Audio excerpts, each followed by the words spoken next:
let us turn our attention to our first guest of the day. And this is a massive, massive, massive privilege, a huge, huge honor for us to have these two gentlemen on the program. What a weekend for them. It was on Friday that the WWE held their annual Hall of Fame induction ceremony. It's always a big deal. It's always a staple as far as WrestleMania weekend is concerned, and they do it better than anyone. At this point, it's a well-oiled machine. It's something that people look forward to, and the UFC has some years to catch up to them in terms of getting it just right. And one of the big attractions this past year, of course, was the induction of the total package, Lex Luger. And what a story, what a life he has lived. It has been a roller coaster, to put it mildly. He has been through hell and back, but these days he is thriving in a major way. He has found God. He has found a relationship, a rekindled, a renewed relationship with his longtime friend and colleague, Diamond Dallas Page, when it seemed like he was down and out.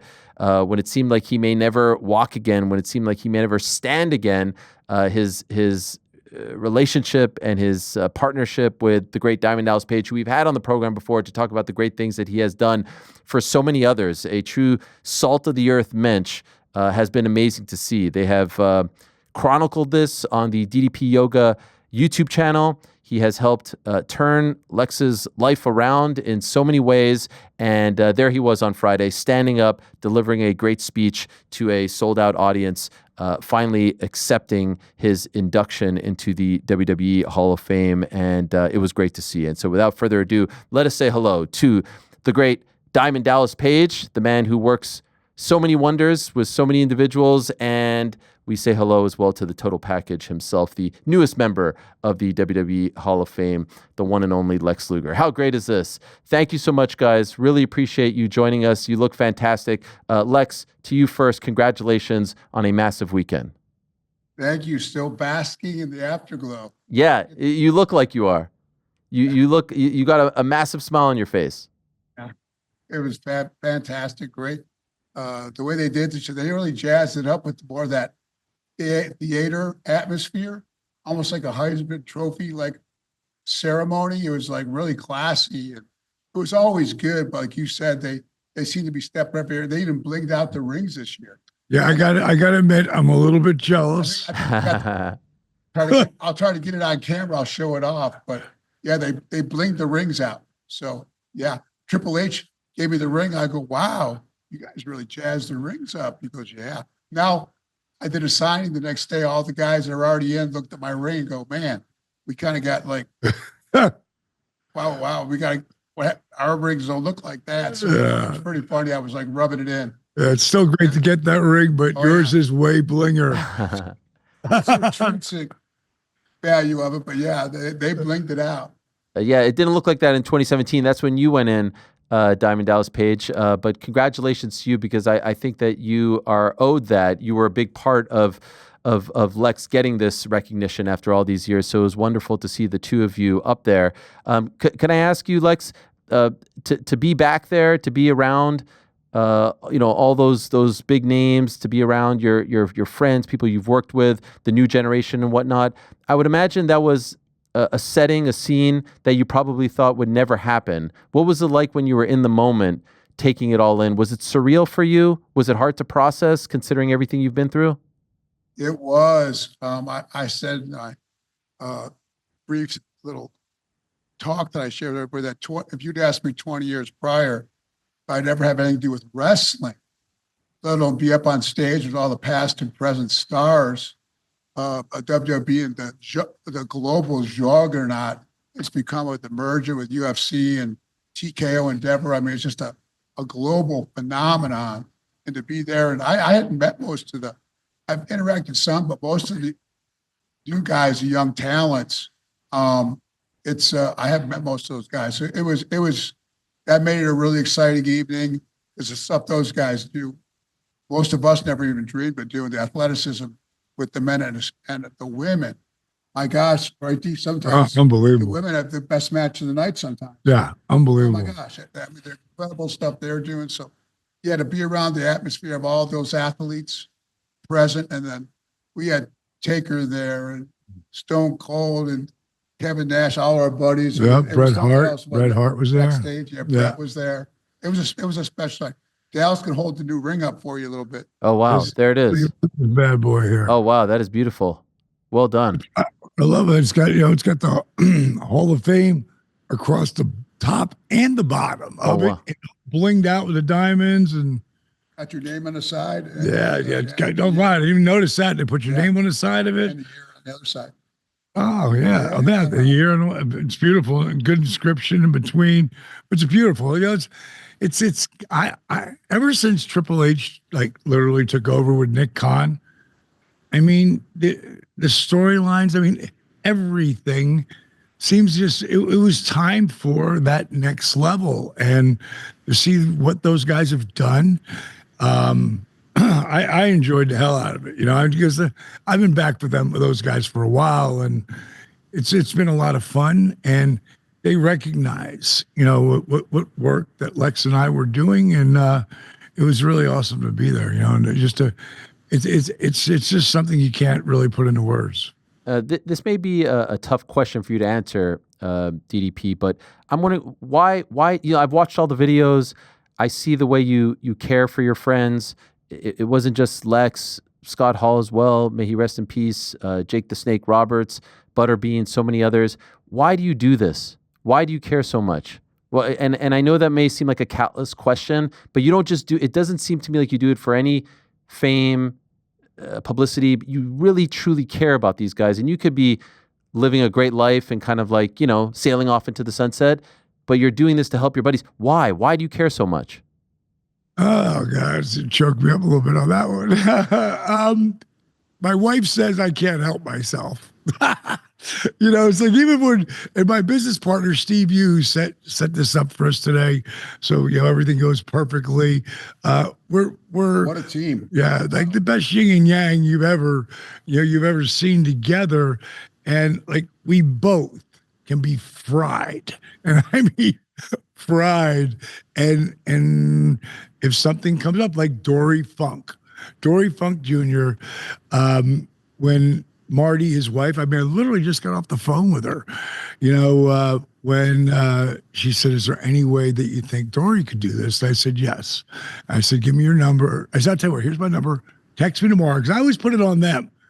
Text me tomorrow and let me know if you want to get together. And she texted me first thing in the morning, and Dory's like 85, and and at the same time, I also know I can have people like be able to come in and Zoom, like my buddy Josh Nair. He'll be working with Dory.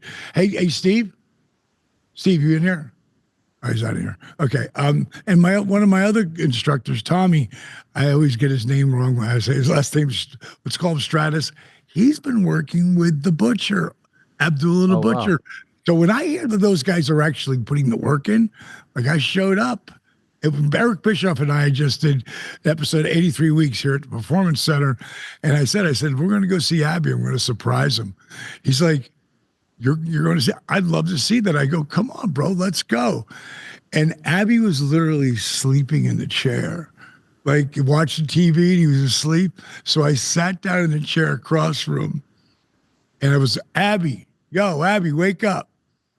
He's like, oh, time. Malika, am I dreaming? He's diving down the page here in front of me. That sounds like Abby. Yeah, right. And I loved Abby, man. When I first broke in, Abby was very nice. He was just kind to me. And now that I know he's been working with Tommy, and he's been working, we're working on getting to lose the weight so he can get his hips replaced and stuff. Both of those guys are 84, by the way. So no one can tell me it's too late to do something. Never too late. Yeah, it's never too late. And, it's just a part of it. And Lex will tell you, I helped get a lot of guys jobs, back in the day when to live their dreams and it makes you feel good. When I was 22 years old, the real bottom line answer to this question is I was listening to Zig Ziglar, and Zig was a big Bible thumper back then. He doesn't speak much now. He's in his 90s, but I heard him say, you can get whatever you want as long as you help enough people get what they want. Mm. And man, my whole life's been like that, bro. I could have a caveat to that if you don't mind. Please, please.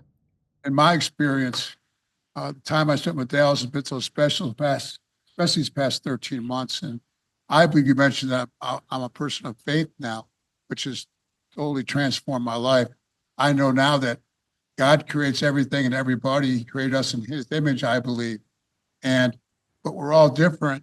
We're like a snowflake. No two snowflakes are the same. Imagine the care and the talents and gifts he gives each one of us. I believe God has a plan and purpose for each one of us. He gave Dallas a special gift, a talent, an empathy, a kindness, a passion for helping other people. And mentally, physically, he's relentless with it. He has he's in his sweet spot. I feel what God created him to do, and that's why I think he's had so much unbelievable success with it. It's just who he is. It's definitely I believe a special God-given gift. Lex, what kind of state were you in? Where was your life at when you reconnected with Dallas 13 months ago?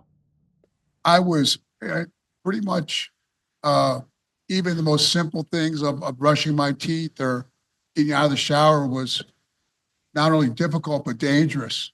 Going to the bathroom, the things we all could take for granted. My mobility got to the point where I was pretty much in the chair all the time, and so obviously my quality of life was compromised. I focused on what I could do, what I couldn't do, but I couldn't do much anymore. And when we started, right, Dallas, I couldn't even get out of the car, right? And you'd seen, and we have video footage of a lot of stuff that is just from beginning to end, like a 5-minute segment of Lex trying to get out of the car. Like if he needed, if I wasn't there, or you had a flag down a Good Samaritan, right? Independence, yeah. He has now, a word called freedom that, means so many different things. But for Lex, it means being able to be free to do what you want to do when you want to do it and not have to burden anyone else. And quality of life stuff. We can take for granted every day, little things. Your diagnosis, the doctors told you that you were going to be a quadriplegic? Right. And so that means... Go ahead. I'm sorry. No, that means you can't move your body below the neck, right? Well, yeah, you might move your head. I had head and shoulder movement, and I can lift my arms up a little bit. But yeah, quadriplegic is cervical. It's the neck down. Where paraplegic is more from the middle, mid torso, or mainly just the legs. Okay. Yeah. I always joke with people. I always did everything big, so I wasn't just gonna be waist down. I had to be neck down. Ariel, let me interject in this. The craziest thing about this. You were there though. Yeah, I was there the day it happened. Yeah. Tell us. And Eric Watts, who's one of our closest friends, and at the time, Eric hated Lex. When he was in wrestling, he wanted to beat me up. He wanted to beat you up, and I mean, we waited a couple times and then years later, I had a talent back then of getting people's good side. Yeah, you're good. You know how to push the buttons. And bottom line is, Watts was telling me how Lex has found Christ and he's a completely different person. I'm like, bro, what are you talking about? Never happened. That ain't happened with Lex. Because I remember when Sting was saved, he buried him. He goes, I'm telling you, it's true. I go, you hate him. Why? I love Lex, but you hated him. And he said, not anymore. He goes, actually, we're living together. And I was like, what? What is you're living with Lex? Wow. So there's a sample that it was the first time they did a signing with the UFC and all the wrestlers. Yeah. And it was at the Cow Palace in San Francisco. And I heard that Lex was going to be there. I didn't care. The money wasn't that great. I didn't care. I needed to see the new Lex. And then the promoter calls me up and he goes, DDP, I just want you to know Lex is here, but I think he's had a heart attack. They had to kick the door down. Wow. So tell him when you were in the room and when you fell out of bed and you couldn't breathe, right? Yeah, well, your breathing is compromised with a cervical injury. So I tried to move my head and shoulders to knock the phone off the hook or something. I don't know what that would have done, but I was panicking.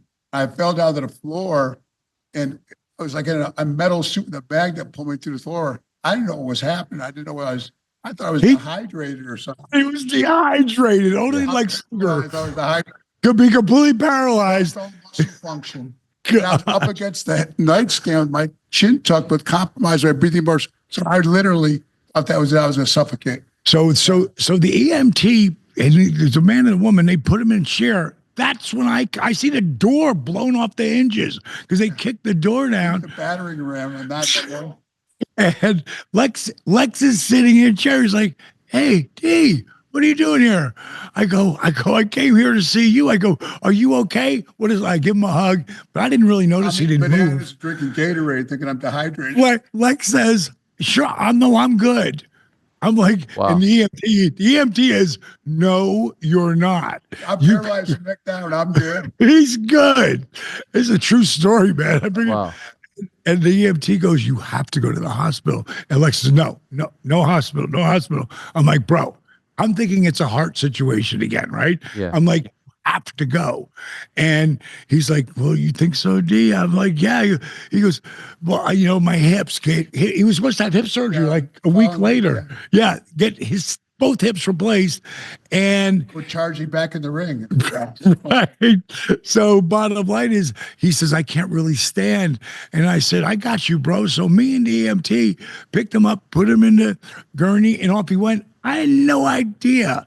So when he gets back to the Shepherd Spinal Center here in Atlanta, my business partner, Steve Hughes, the director of The Resurrection of Jake the Snake and anything like Butterbean's video, like all those ones. Creative genius. Yeah, he's an amazing storyteller, and he cares. Like, he can't help himself either. Like, he cares. And we started filming with Lex 17 years ago when it happened. And so we're doing a documentary on it. And the reason why Lex came back to want to work with me again, because I only had floor stuff then. Now you can't tell me you can't do my workout. It starts in bed, then sitting in a chair, then using a chair. I've been doing the bed workout every morning. And he's done that now. But here's the beauty of this. You know how many people are in chairs right now that aren't paralyzed, but they're still in a chair? We filmed every video. We're going to start putting them up. Don't use it, you lose it. If you start sitting too much. Right. We filmed them at every moment, because what I was doing was custom making this to what he could do as opposed to what he couldn't do. And then it moved to, I'd film it and send it to him. And by the next week or the week after, he'd come back and could do more. Right. And then he could do more. And then I said, "Try to stand up." And he went to stand up, and he could use in the beginning, railing, get up a little bit, he'd sit back down, but eventually he could push himself off. And then I said to him that day, "See if you could get up without touching anything." And he couldn't do it. And it got a little bummed out. I go, "Bro, no, this is good, because you're going to be able to do that." And we have it where you can't do it yet. And that's the biggest thing. I always say, if you say you can or you say you can't, you're right. It was Henry Ford who said that originally, that was quoted saying that. But mine is, if you have to say, "I can't," say, "I can't do it yet." Because it's the yet that makes it possible. And what we were going to do at the Hall of Fame, tell them the story going into the Hall of Fame. Drive on the way there. We do our last workout. I'm doing the stand up with no hands. We're milking it. We got a whole thing worked out. I was going to walk across the stage with Dallas up to the podium, and come out in the chair, then walk across the stage. Uber driver drops my wife and I, Robin, off at the airport. She's getting out on the far side. The Uber guy rushed around to get my wheelchair at the airport. And when I went to turn to sit down, he panicked and moved the chair on me, and I landed on the sidewalk. Oh, no. Fall. A whole right leg went numb. I was buckling. So we had to call it audible at the last minute. We were hoping it would come around in time for the Hall of Fame the following night. But it was right before we went out to, I told Dallas, "What were you talking to Steve and Kevin. I hear I'm having a really fun conversation with Nash and Austin and. I was try it right before I went out to make sure I could do it. And it was back in the restroom. It was a no-go. And his adopted son, who is such a sweet, amazing kid. His name's Jonathan, and Jonathan goes, "Hey, D, Lexi's talking to you right now." I go, "Oh, is it right now?" He goes, "No, now." I goes, "Is it? We good?" He goes, "No, I don't think so." I'm like, "Okay, look." Boom, we run down there, and he was so worried about like disappointing me. Disappoint you? Oh, come on, man. I was so so I said, I don't care. But I didn't care. It was like, dude, you know what? You're going to stand up there. You're going to do your talk, and that's going to blow everybody away.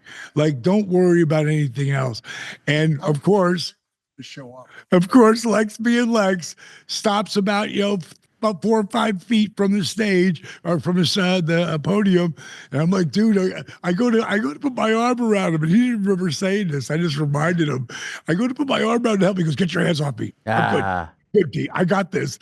You just give me your shoulder." I'm like, "Okay." And he walked up there, but you could see my hands were waiting to catch him in case anything spasm. Because when you have nerve damage, it's not like, and one of the guys and I met him too, Joe Montana, someone who I bring in, one of my favorite quarterbacks ever. He's got a lot of nerve damage, and he was signing in Buffalo. Of all places, that's where Lex is from. He was signing right across from me. So I walked over, I gave him my DB pack. I said, "I don't know how much I can help you, bro, but I know I can help you." And, he's like, "Thank you so much." He was a super class act, but someone had just said this to me over a Hall of Fame weekend that, I tell him all the time, "You should try DDP Yoga." Like, I would fly in to work with you. Yeah, I bet. You know what I mean? But the nerve damage is really, it's hard. It's really hard. There was some concern when you weren't on the stage, Lex, on Saturday with the other Hall of Famers. Can you clear up why you weren't there? It's wild how that stuff catches fire. Yeah. The guys knew I'm a 4 a.m.er now, and with all that happened at the injury and everything, the next day on Saturday, I could hardly get out of bed. So I just called the guys, and they were so cool about it and said, "Look, we'd love to have you down there. Let's see how you feel later today." But it was obvious by late afternoon that time that I wasn't going to be able to get out. There was no way he could get out of bed. So, like what a lot of guys don't realize is that, first of all, we're East Coast guys, right? So it's not even starting till 10 o'clock, right, which is 1 a.m. for us. And Lex is at 9 o'clock off the bed. So I just told my wife, guys, I can't. It wasn't like you didn't want to be there. Yeah. Did that bum you out? Was that a bummer, or the thrill of Friday and everything that you experienced there was enough for the weekend? Oh, I was still basking in like I said, I still basking in the afterglow of Friday. Of course, Saturday would have been great, but I don't. It was a no-go. So when he shuts off, he shuts off that phone. Yeah. He shuts off everything because it's. I could have, I would have. Yeah. Yeah, you would have been there, and for anybody not to think that, it's like it was a huge. This has been a huge thrill, and I reached out to, when Jake Roberts, if you've never seen The Resurrection of Jake the Snake, it's on Amazon Prime.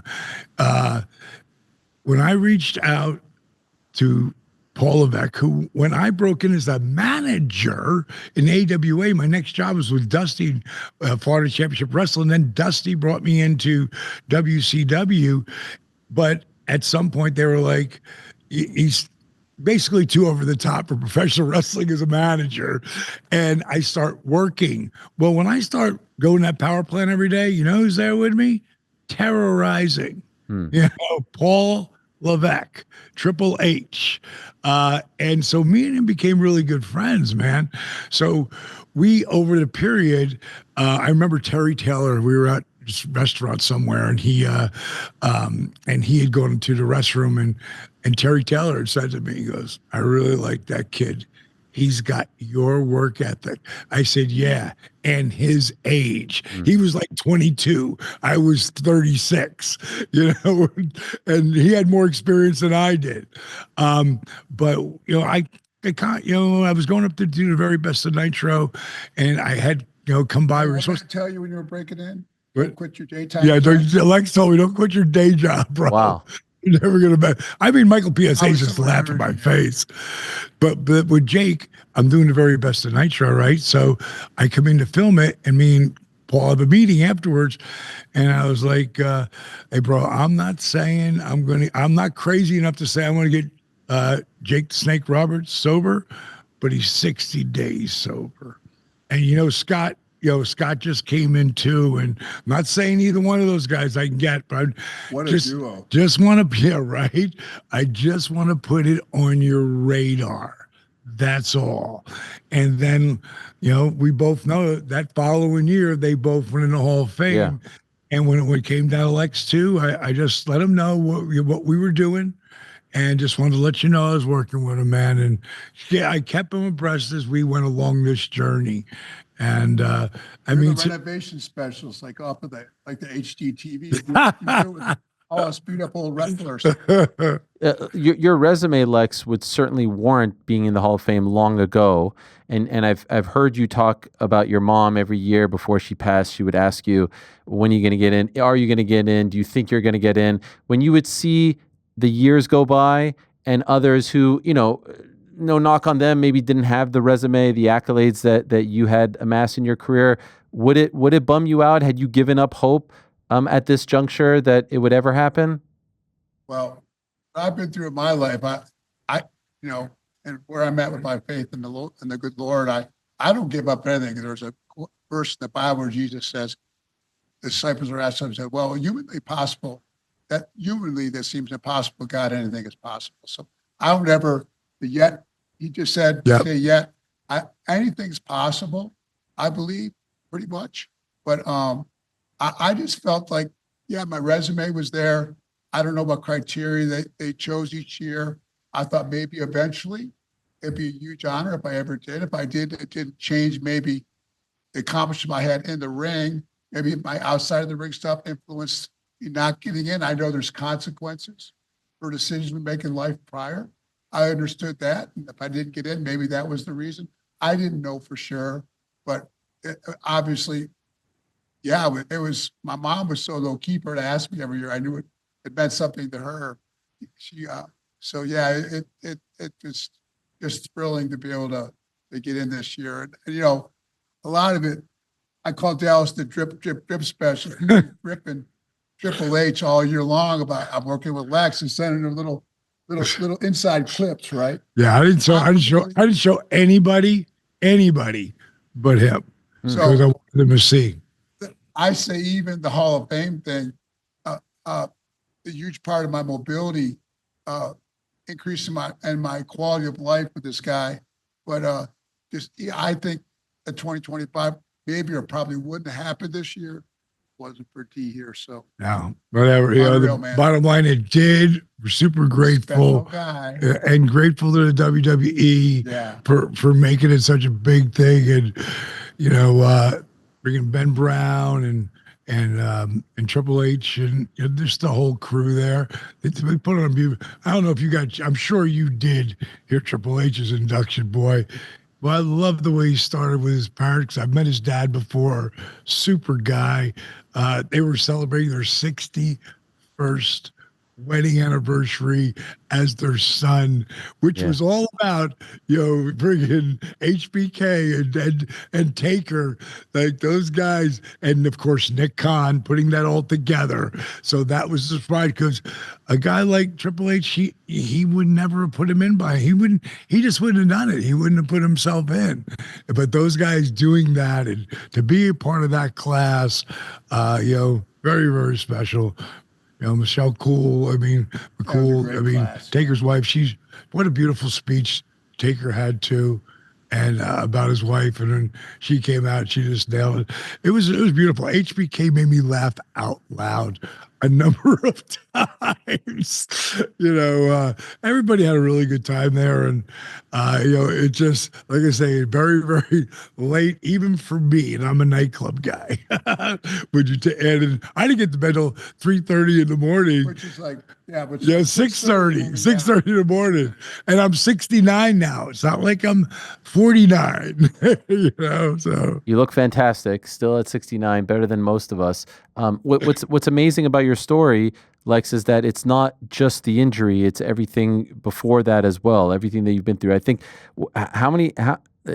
forgive me for bringing it up, but it was like, and I say this only to let people know that they can turn their lives around too.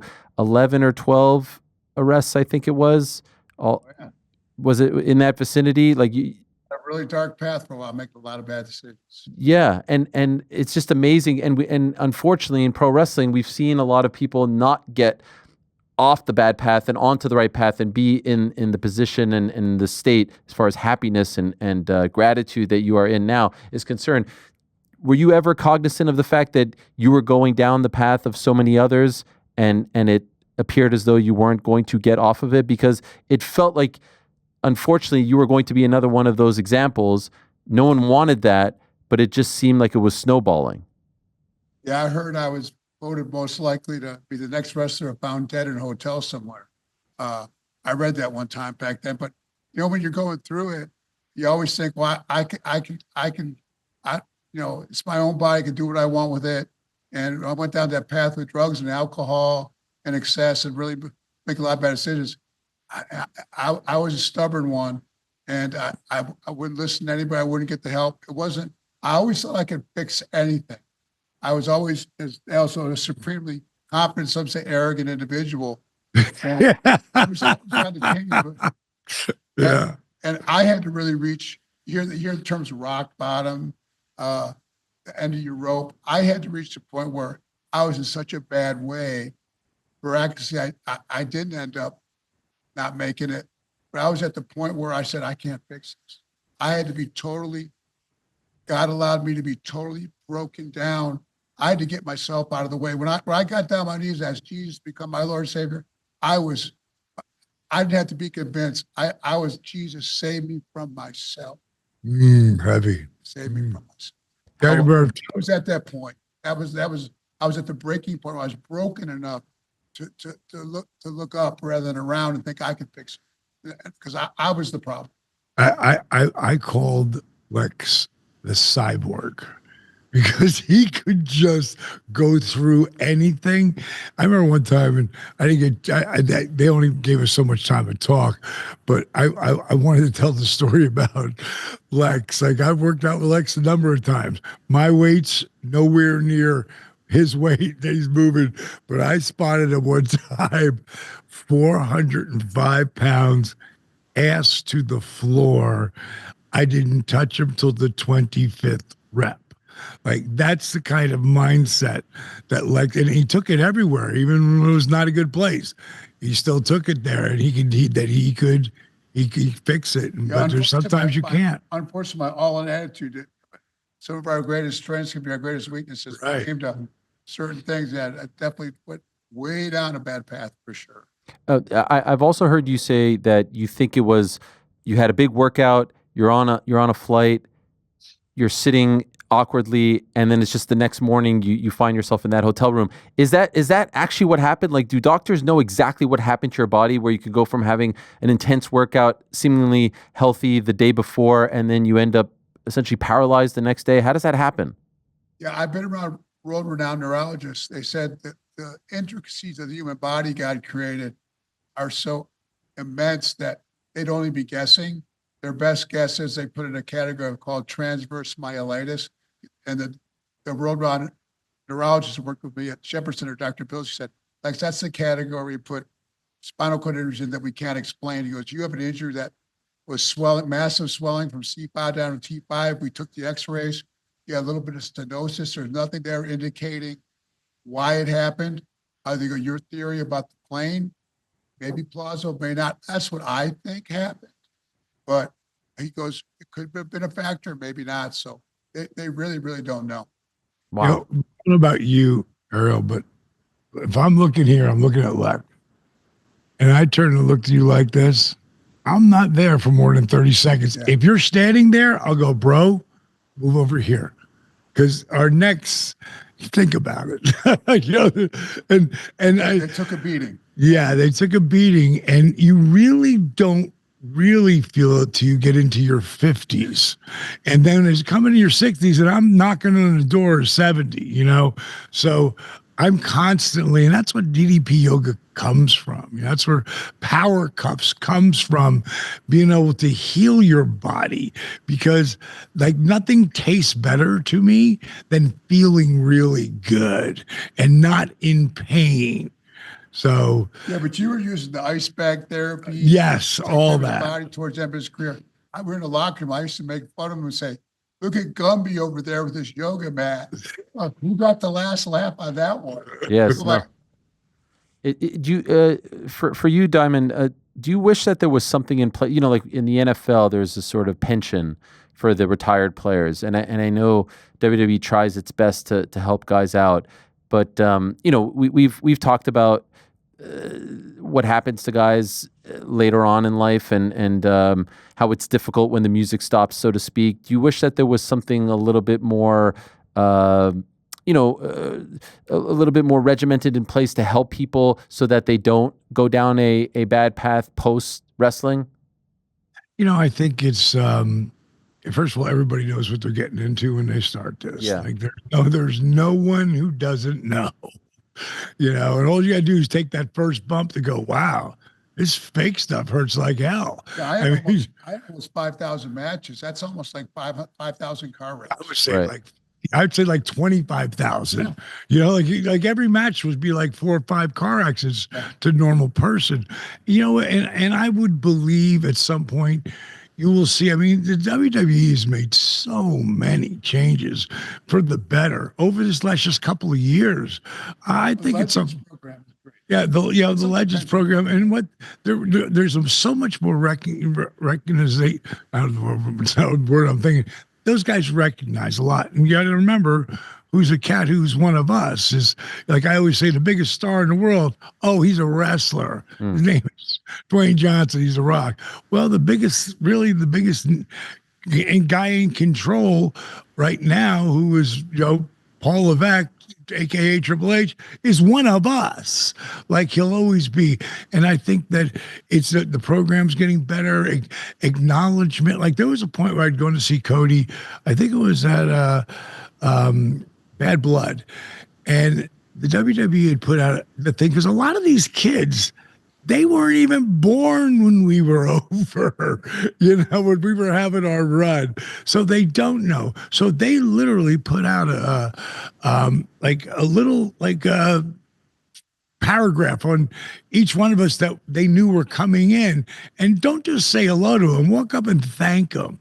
You know, so I think in time, you know, I think things will continue in that direction, because the company is like, you look at the company now, I used to think, Well, they did the action figures. right, yeah, all the stuff, you know, so they make sure that we're making money and stuff, you know, we're getting our piece, as so to speak, but I think overall it's just going to get better and better. I forgot what I was going to say. Lex, I can't remember now. Knock that.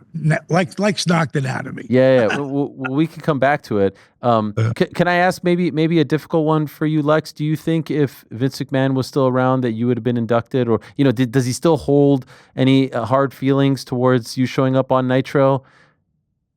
Oh, that would be a Vince McMahon question for sure. Well, That is the best answer ever, bro. If I was with some of my other brothers, I would have gone, dope, dude. okay. Yeah, but Lex knew exactly how to He's a answer. pro. He's a pro. I would, you know, It's never like when I hear some guys talking about, oh, these kids today, blah, blah, blah. I'm thinking, dude, but these kids today are unbelievable. You know, it's like the game continues to change. And one of the reasons why I believe that these kids, because I know quite a few of them, and they're straight edge, meaning you don't drink, you don't do pills, you're not getting high. You're like, they're straight edge, so their body is healing faster, and they're literally supermen and superwomen. But it never. I always look at some of my buddies who might have said something about someone, young superstar and wrestler. We're both at this point. Like, why would you even say that? Like, there's no reason to say that. It's like, let's keep positive attitude and, lead with example of how you'd want someone to talk about you. You know what I mean? Fair enough. I know he holds a grudge, so I didn't know if that was part of the reason why it took so long for you to get in. I did want to mention, I don't know if you know this, it's pretty obscure. 37 years ago today, Sting and some young man named Lex Luger defeated Arn Anderson and Tully Blanchard to win the 1988 Jim Crockett Senior Memorial Cup. How about that? 37 years ago. There you are. Those two young lads. How about that? Do you remember anything from this match, or was that way too early?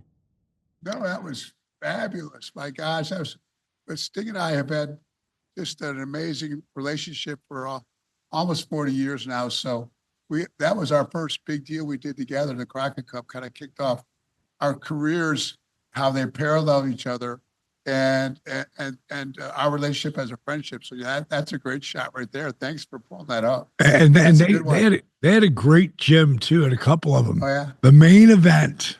The Mecca of the Southeast. It really was phenomenal gyms, yeah. Both of them. You were introduced to a lot of us Northeast boys. I was a Northeast guy. I was from Montreal. So when you came to WWF, Alouettes. Oh yeah, that's right. And I'm a big Bills fan. We have a lot in common. Played for the Montreal Alouettes. I didn't know that. Yeah, I started my pro career up there. Wow, how long? Almost 3 seasons. Wow, how about that? CFL. I played the Grey Cup my rookie year up there. Okay. Edmonton Eskimos. God, I mean, what a hell of a run! Yeah. When I met Karl Malone and we became buddies, they were playing Houston, and Charles Barkley grabbed me and pulled me in the locker room, and he's so funny. I love that cat. But him and Warren Moon were going back and forth, like, who's the better athlete? And those guys would be busting each other's chops. So amazing. It's one of those times you wish you could go into the future, grab one of your phones and just film this, because it was priceless. Who's the better athlete? Warren Moon, what a hell of a career he had. Oh, yeah. All of them legends, just like you guys. The reason I bring that up is when you came over, first you were, I believe, the Narcissist, then you were the Total Package, the All-American, you slam Yokozuna, the Intrepid, all that stuff. Do you look? Everyone thought you were going to get the belt, right, at SummerSlam, and it ended up being the count out and whatnot. It was never planned. If it was going to happen, it was going to be done at WrestleMania 10. So. And why didn't it? It was never SummerSlam. Why didn't it happen? At WrestleMania 10? Yeah. That would be another Vince McMahon. Come on, you're stonewalling me here. If they made you go on a bus all across the country for like a whole summer, right? Everybody thought maybe they should have put the belt on me there and then took it back off me. And if they wanted to rev it back up for WrestleMania, do it that way. Because when you get such a big push on something, it can be disappointing. But the guy who was a tour manager on the bus with me, the Lex Express, when he found out right before SummerSlam that I wasn't going to win the belt, he goes, I'm not a wrestling guy, but I'm a Hollywood guy. He goes, your career's over. What? Are you serious? Did he really say that? He was wrong. Did you prefer being the bad guy or the good guy, the heel or the face? Did you prefer the Narcissist or the All-American? Oh, I loved being a heel back then. Everybody said it came naturally. Really? What was he like? What was he like back then? What's that? Lex can be such a heel sometimes. Let me tell you. I had a special gift of rubbing people the wrong way. Lex, I can't remember where it came up, but he had just gone to. This is one of my fondest memories of just the Lex attitude of back then. And he said, my wife and I, we went to the Redneck Riviera. I go, Redneck Riviera? Where's that? He goes, oh, It's called Destin. Beautiful, beautiful, beautiful resort. And the people are, and when they'd see me, from a distance, hey, hi Lex. And he goes, then the next time, the day you see him, they're coming by. Hey Lex, how you doing? Hey, how you doing? And he goes, by the next time they're sitting down next to me, wanting to have coffee with me. He goes, there's 4 degrees of celebrity. And do you remember this? 4 degrees of celebrity? And I go, 4 degrees? I go, what's the first one? He goes, well, when I play for Green Bay, can't remember which team you mentioned. He goes, you want to sign that autograph. You're anticipating that. You're anonymous and people start to recognize you. It's kind of neat. Right. So I go, well, what's the next one? He goes, well, avoidance. You bag your clothes, you wear sunglasses, you wear a hat. Be careful where you go because you're going to get kind of swarmed. So he brings never look at anybody in the airport, never look at anybody in the eye. I go, what's the third one? He goes, that's where I am right now, recluse. He goes, never want to go to the mall. No, there's a fourth though. No, I know it's coming. He goes, I never want to go to the mall. Don't go to dinner. And then he goes, I go, well, what's number 4? He goes, well, it's a place we hope we never go, but we all get there at one point or another. I go, what is? He goes, aggression. Oh, I go, people come up, you just heel on them. So my buddy Larry at the time, I tell him, I go, this is amazing. We got to put it in a book. I love that. He goes, well, you forgot about the 5th one. I go, there's a 5th degree of celebrity? He goes, yeah. He goes, remember me? I used to be. yes. And unless you're Muhammad Ali, everybody gets that.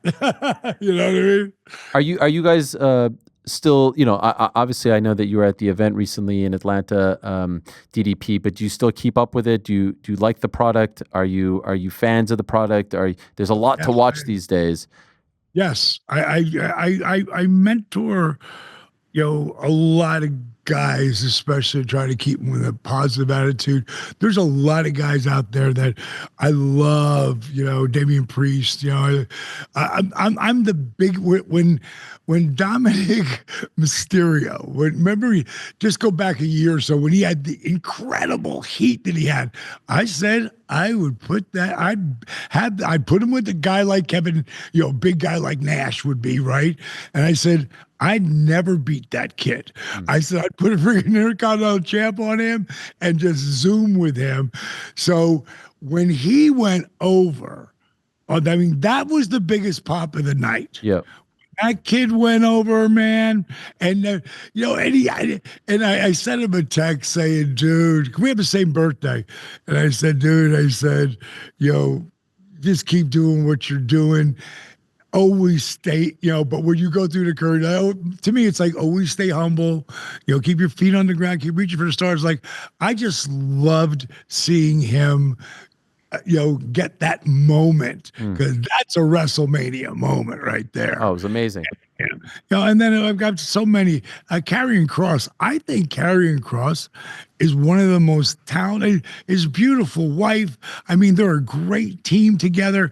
I think like that kid I see like at some point like really like getting that break. Like the bench is deep. They got a lot. That's really is. I mean, Drew McIntyre. Jey Uso. I mean, I was so happy for Jey Uso when he what a moment, what a man, and Gunther. I mean, there's so much great talent there, and these cats know how to promo. They know how to work the crowd. As you go up that ladder, you'll still see big bumps, but you won't see the wow bumps because those cats are telling a story. You look like Roman Reigns, like he'll be, I was sitting outside Cody's bus because he was off doing something yesterday, and as Roman walked by with his people, I went, "Yo, Roman." He goes, "Hey, D." Got up, give him a hug. He goes, "I love what you're doing with the boys." He goes, "I'm not quite there yet, but that kid's a thoroughbred, man." Yeah.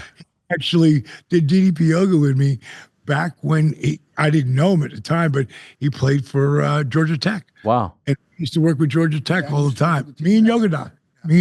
Yeah. Lex, when there might be some new fans that don't remember or weren't around or weren't born. when you were in your prime. If someone wanted to maybe after this go watch your favorite match, the apex of your career, what's a match or two, a moment or two that comes to mind? Well, more obscure one was a tag match with the Steiner brothers and Sting and I. Always. One of my favorites, and one of my match of the year. Obviously, the slam on Intrepid was huge with 627-pound Yokozuna, and then the 100th Nitro, when Hogan put the strap on me, giving up in the torture rack with the whole NWO coming down and had me fight the whole gang off. I was there. I was there with you at the end, brother. Yeah. It's friggin' so cool. I never heard in my career, for me, a response like that night in Detroit was special. Yeah. And I told the guys earlier that I was a guy who wrestled, wasn't a wrestling fan. And I didn't get the fans at all. When I was at my lowest moment, I said at the Hall of Fame, I ended up in a Walmart one time, the first time ever. Hey, man, those are our peeps. Walmart's places like regular, ordinary, everyday, hardworking people who love wrestling. And they showed me the kind of love when I felt, at a point you asked me earlier about where I was at, where I felt worthless. I felt unlovable. And I didn't care if I woke up the next morning. Those fans embraced me when I walked in that Walmart. It was the biggest commotion, and it gave me hope. So I've gone full circle or a 180 to not really being a fan of. My debut match was the match I was in. I never had gone to wrestling. Wow. People don't know that. So I didn't grow up watching wrestling. So I've become now a wrestling fan. I'm Great time. But watching the unbelievable talent in the ring now. So it's amazing the transformation just in that aspect for me and my relationship with wrestling and the wrestling fans. Wrestling fans are special. And now I remember what I was going to say. I thought it's never going to be better than it was in our day. I mean, because it was the Monday Night Wars, you know, you grew up with it. It was so hot. It will never be bigger than that. And then this next evolution happens and Netflix takes it. Like, you're not looking down your nose. There's still people who do, but they look stupid looking down your nose at wrestlers when the three of the biggest stars in the world are The Rock, John Cena, and Batista. I mean, those guys really went out there and really like knocked it out of the park, and the whole Netflix deal. Baby. What? We're mainstream now. We are, but and you know what? And I was looking like the General was insurance, one of those big insurance companies. I go to my wife Paige. I go, look around this entire building. The General is everywhere, and it's one one match after another. They're falling over each other to be advertising. If someone has a hot movie or a hot song, where they at? Oh, they're on Netflix with the WWE. We have been so copied. Like before the Nitros and the Raws with the explosions, NFL didn't do that. Watch an NFL game today. It's a wrestling show. And when I say wrestling, I mean sports entertainment.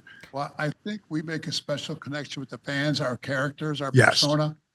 And I believe, like when I was in jail for the last time, thankfully, I had this big tattooed up security guard, jail guard, break down crying because I was his dad's favorite wrestler and he wasn't with us anymore. I mean, I was at Mania this year. I had 10 people come up. You get it more than me, even with what you do, who cry about a memory they had with someone they watched when they were little, growing up watching wrestling with their dad or their grandfather or their uncle, who's not here anymore. And it's and then they're in tears.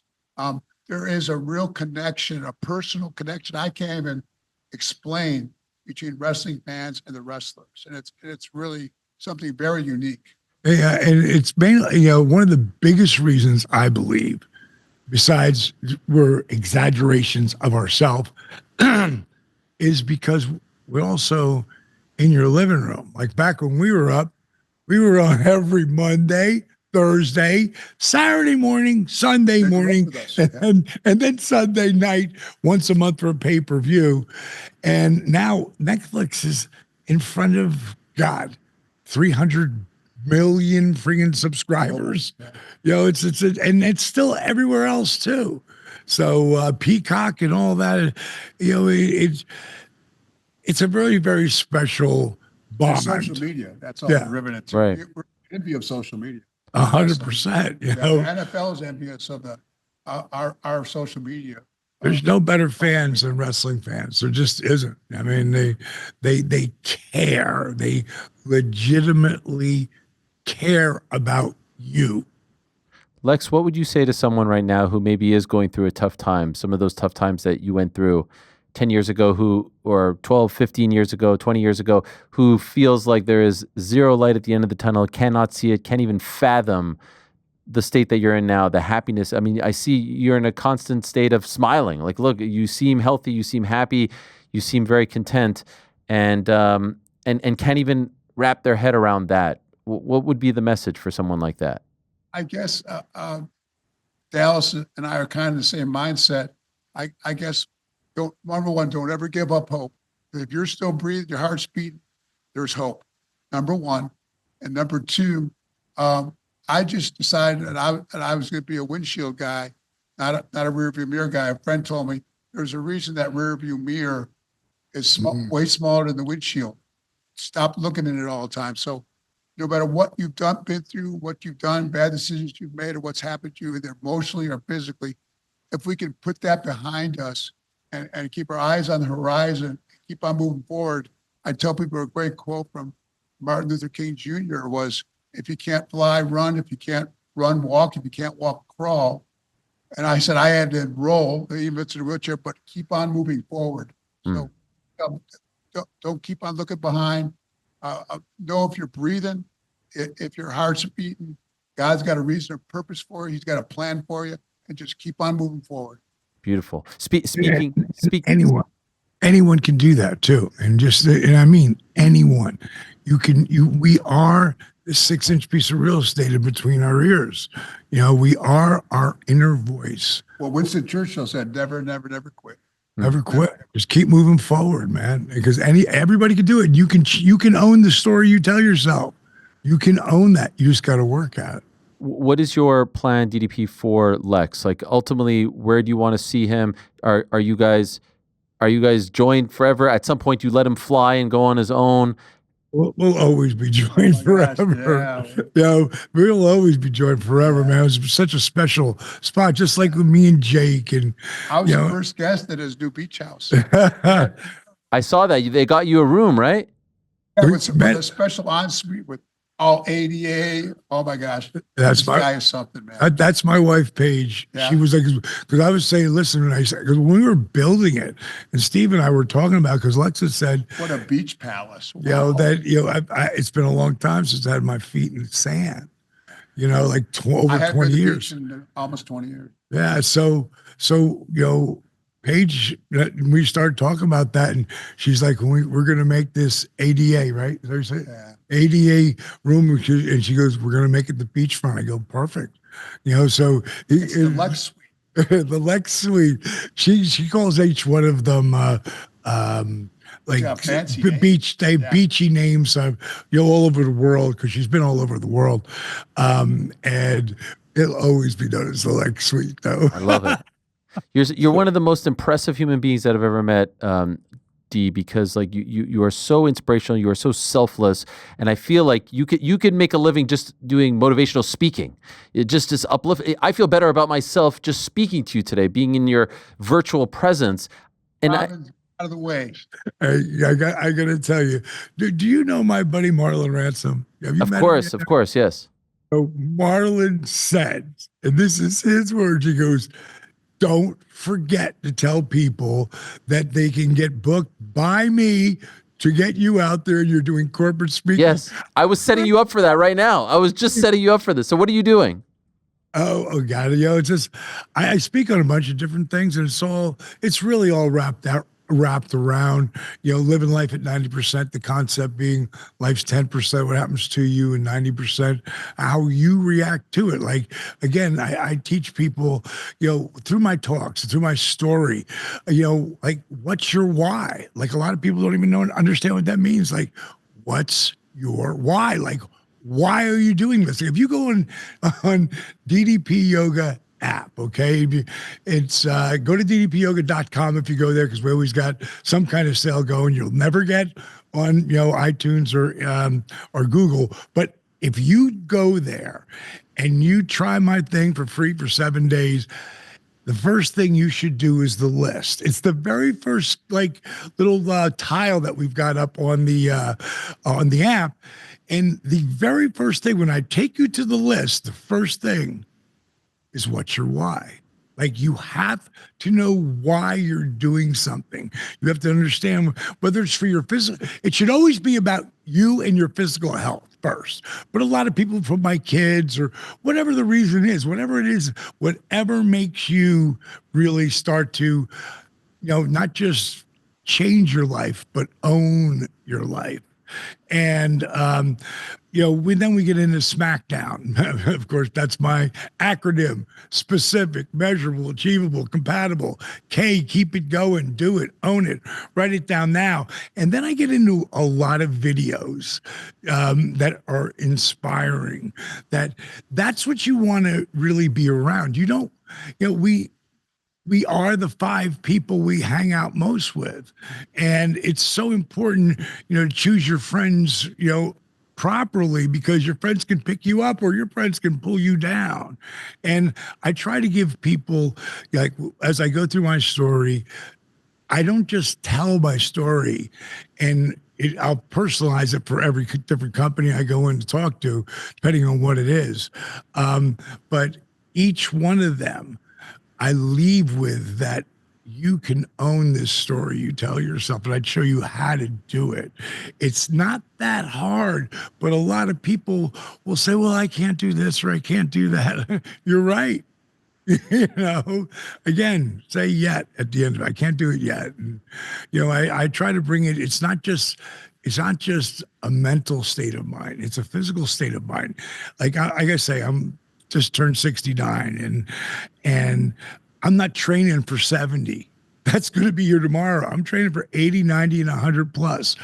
And if you talk to centurions, like people who are in their 90s and up, and you ask them, how are you still so cohesive? How are you this physical? How are you living this life? The first 2 things they're going to tell you is exercise and the food I put in my body. I don't care if you like RFK or not. I pray that RFK can do a third of the things that he's trying to do. When it comes to, like, the food we put in our bodies, like, the food in our country sucks. Go to Italy. Go to some places over in Europe. The food is real food. And we've genetically changed our food, and ever since then, so processed. Yeah, it's so processed and garbage that we have to change this. And I couldn't believe when I heard RFK talk about it. As far as the vaccine and stuff, I don't care about any of that. I didn't take it, but that's just me. But I don't care what you do with that vaccine thing, but I care about the food. Because the food can help heal us. It can also slowly kill us. Because the very first thing that I do, like, you come to and you spend any time with me, you eat the way I eat, which is gluten-free, dairy-free, GMO-free, organic. I eat real food. And the first time I stopped just gluten, and people made fun of it for years. Well, 25 years later, it's still going. And more people are like just gluten sensitive. Like, I don't have the celiac, thank God, which means when the food goes into your stomach starts leaking. If you put gluten and wheat in your stomach and you're celiac, it leaks through your stomach. Think about that. Okay, so I don't have that. But what it does affect is the joints. And that's where I care. I still got my own knees, my own hips, my own shoulders. That's my goal, to keep them. And how do you keep yourself in that kind of shape? You try to stay away from inflammation. Number one inflammation, sugar, then wheat, then dairy. Those are your top three right there. And I'm talking about cow dairy. Now, and you'll see me if I'm in France, I will eat the cow cheese. It's a different animal. So again, it's just making people aware. And that's what the list does. I don't tell you, don't eat this or don't eat that. On the list, I've got a movie up there that you should watch called Food Inc. I believe it won the Oscar in 2007. The next one is Genetic Roulette. The next one is GMO. OMG. Just watch those three and just take out what you want from it. Anything sometimes, when Jake and Scott moved in with me, they didn't have a choice. Everything was healthy. Oh, but it tastes great. Like on our DDP Yoga Now app, we have 3 different eating plans that are 90 days that break it all down for you on 3 different levels. So you see, I want people to make it as easy as they can. And if you don't have to do it the way I'm doing it, but make it your own. Like lower a knee, step into my workouts, and we'll eat this and eat that. And if you want to have a cheat, do what you want to do. Because the people who get clean and start eating clean food, that's what my brother calls it, clean food. When you start eating clean food and you put the shit back in there that you used to eat, you're going to get sick. Now, that should be some kind of clue. But most people, bro, they want to keep their head in the sand. And I'm okay with that too. Because if there's 1,000 people there and I reach 1 or 2 or 3 of those people, my work is good. Well, I'm listening to you here now. I think the key for you and your success has been, he just gave us a lot of information, right? Mm-hmm. You could have all the information in the world, but if you don't have a why, like you started out with, how to apply it and really wanting to apply it to your life, it's not going to matter. And I always had a mentor told me, Lex, it's not the wind that matters, meaning the direction of the wind. We're going to have many times winds of adversity in our life. We all know that. But we do have a choice over the set of the sail. So my mentor always told me before he passed away, Lex, it's not the wind, it's the set of the sail. So we can get all this information, all this great app, right? But you got to have a why and want to apply it into our lives. And that's the key. And I think that's the gift that you have, is motivating people to get started, take those baby steps, right, and then get to the point where you're at an advanced level with the knowledge. Sure. Step 1, how do you eat an elephant? 1 bite at a time. Right? So start out, baby steps, and it's an amazing program. It really is. Well, this has been wonderful. So happy to see both of you thriving in your own way, and to see this partnership, and to see you get your flowers, Lex, and to see you there by his side on Friday. DDP was fitting, and there was no one else that should have been there by his side other than you. So congratulations, Lex, on finally getting into the Hall of Fame. Congratulations on an incredible career, and most importantly, congratulations on turning your life around, and all the work that you've been doing to get back on your feet, quite literally, has been amazing to see. And of course, once again, congratulations to you, DDP. It's great that we were able to reconnect. I was going through old photos at my parents' house just a couple of days ago, and I sent you one from WrestleMania 18 in 2002, 23 years ago. There I am, young Ariel, with the great Diamond Dallas Page and Lillian Garcia. Just a bushy-tailed, wide-eyed wrestling mark, a fan, getting a chance to take a picture with a legend like you. Thank you for being so kind then and now. It's always a pleasure to have you on the show. Oh, before you go, I remember my first interview with you too. And where you were just starting out and you were starting these interviews with guys, and how it went from wrestling and then it went into UFC, and then doing both, and then you're interviewing all sorts of people. Let me ask you a question. Do you work out? I do work out, yes. Please come to and you tell me what your schedule looks like. Yes. Come do look out. DDP's Gauntlet. And it's something I do once a month. Where is it? It's down in my place. You'll have a room on the Oh, he's beach. got it all. You can bring your girl with you. You can stay for a couple of days if you want. What we do is I don't really consider it an interview. It's more of a conversation, and we talk about just what's happening in whoever's life that happens to be with me, and then we go through the gauntlet. And the gauntlet is, I've got 2 cold plunges. Oh, God. So you can talk to each other when you're in it. Then I get into walking backwards to help the knees. You have to push the treadmill yourself. Doesn't move by itself. You've got to make it go. But we're also oxygen, and my oxygen level, like right now, everybody's breathing 21%. I'm around 8%, which means like 22,000 feet. The other person could be anywhere from, maybe 18 or 15% oxygen. And just so you can feel what it feels like to take that away. And then we're going to boost it. And now we're going to shoot that oxygen into your body. That's, all coming through, your mask. And it doesn't just heal you at a cellular level. It breaks up into your brain blood barrier. And the reason why I don't look at things that people tell me, oh, that works. If it works for me, though, then I'm going to tell you about it. And the biggest thing that with that oxygen training I do is that my memory is so much better. Like when I came back, I remember what I was going to say. Yeah. You walk into a room and you forget why you're there.